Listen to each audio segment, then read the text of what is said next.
Alright, so this is lesson 3 video notes. We're going to get started.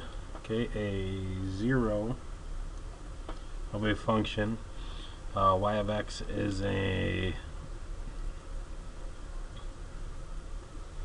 x value for which f of x equals 0, or y is 0. Okay, because y equals 0 along the x-axis of the coordinate plane. A 0 function is in x-intercept of the function's graph. Okay, so the zeros are the x values. Alright, so if I'm looking at a graph and it asks me what the zeros are, okay, that's literally right where it crosses the x-axis. Alright, so we're just about all the time going to have two zeros. Okay, so the zeros here are -2 and 2. Alright, if I look for the zeros in number 2, I want to look and see where it crosses the x-axis. Okay, so my zeros are -3 and 5. Okay, easy enough. Finding it from a graph is just looking to see where the zeros are. Okay, finding zeros from an equation. Okay, so remember back when we did factoring a long time ago, the zero product property is used to solve an equation when one side is 0 and the other side is a product of polynomial factors. First we need to factor the quadratic, then we will use the zero product property to solve the equation and find the zeros.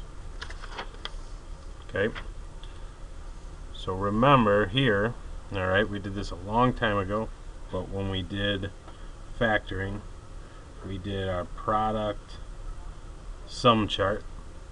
So we wanted numbers that were going to multiply to be 8. Remember, I get that from right here. And that are going to add together to be 6. Okay, so I need two numbers that are going to multiply together to be 8, add together to be 6. So I know if I do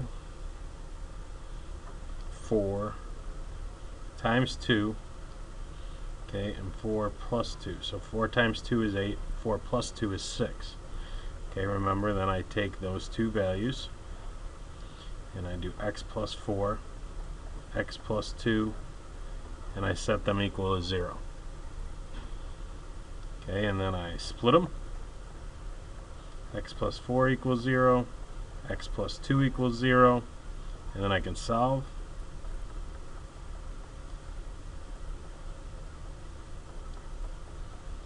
Okay, so x equals -4 and x equals 2, those would be my zeros. If I put this in my calculator, I would get a graph, okay, that looks 3, 4, 1, 2, probably something like that, where my zeros would be -4 and 2.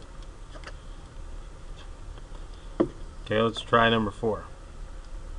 Okay, so again, I want to do my product sum chart. My product is going to be this number, -15. My sum is that number. So I want numbers that multiply to be -15, add to be 2. So how about -5 times 3? -5 plus 3. Okay, so that it's going to work. So I have x minus 5 and x plus 3 equals 0. Remember, I split these and I get x minus 5 equals 0, x plus 3 equals 0. So I'm going to add 5, subtract 3. Okay, x equals 5. Over here, x equals -3, so my zeros are 5 and -3.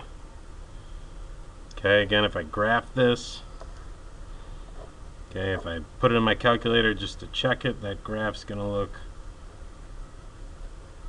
okay, probably something like this.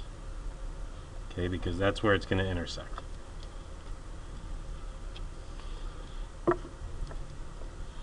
Okay, the domain is all the set of the inputs. So remember, that's my x's. Okay, the range is the set of all the outputs. Remember, that's the y's. Alright, so here I have graphed y equals x squared. That's my parabola right here. And when I want them to domains, I want all my possible x's. So left to right. So this graph's going to continue going left, left, left, left, left on that way forever. And it's going to go up, right, right, right, right, right forever. So my domain is all real numbers. Okay, this should be kind of a review. Alright, my range, they're going to be my y values.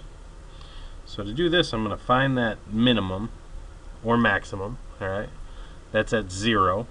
So I have a min of 0.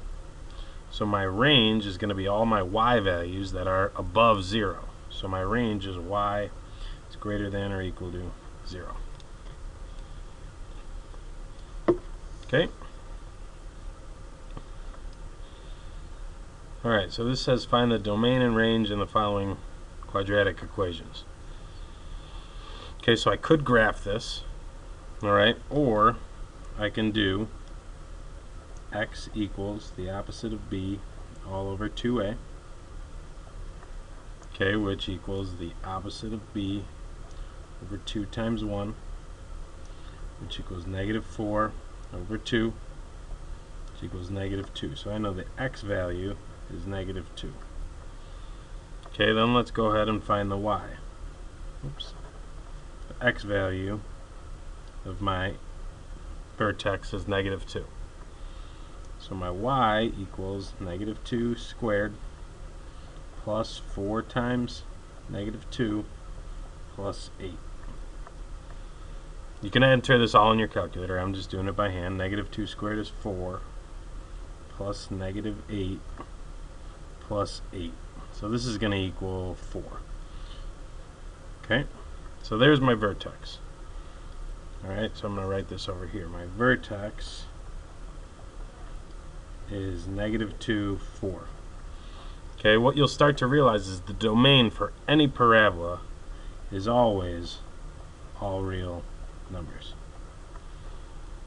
Okay, the range is going to be whatever the y is.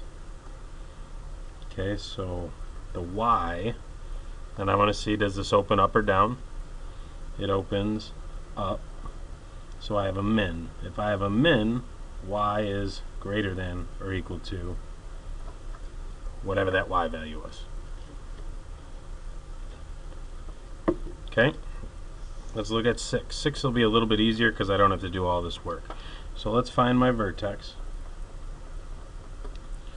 Okay, since it's in vertex form, I know that's going to be 4, 5. Okay, so my domain is always all real numbers. Okay, my range, which way does this open? Okay, it opens up, so I know it's going to be a graph that looks like that. So I have a min, and I know that's 4, 5. So my y values are going to be y is greater than or equal to 5. Okay, if I have a minimum, that means I'm gonna, in my range, is going to be greater than or equal to. If I have a max, it's going to be y is less than or equal to. Okay, so mins, y is greater than, max, y is less than. Okay, so let's create a graph using the following information. So I know the vertex is 0, 3. Okay, and I know the x-intercepts are negative 4, 0, and 4, 0. Okay, so I know if that's my vertex and these are my points, that my graph is going to look like this.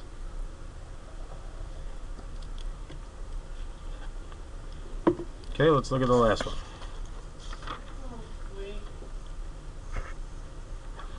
Okay, so it tells me to find the vertex. That's going to be right here. So that is over 4, down 4. Okay, is the vertex a max or min? That's a min since it opens up. Alright, C, write the equation for the axis of symmetry. That's that vertical line that passes through the vertex, which I can also find right here from my x coordinate. So that's x equals 4. And the zeros are going to be at those points that it crosses the x-axis. So my zeros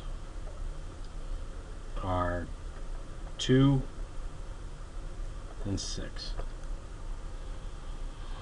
Okay, you guys try the U tries, and we'll see you tomorrow.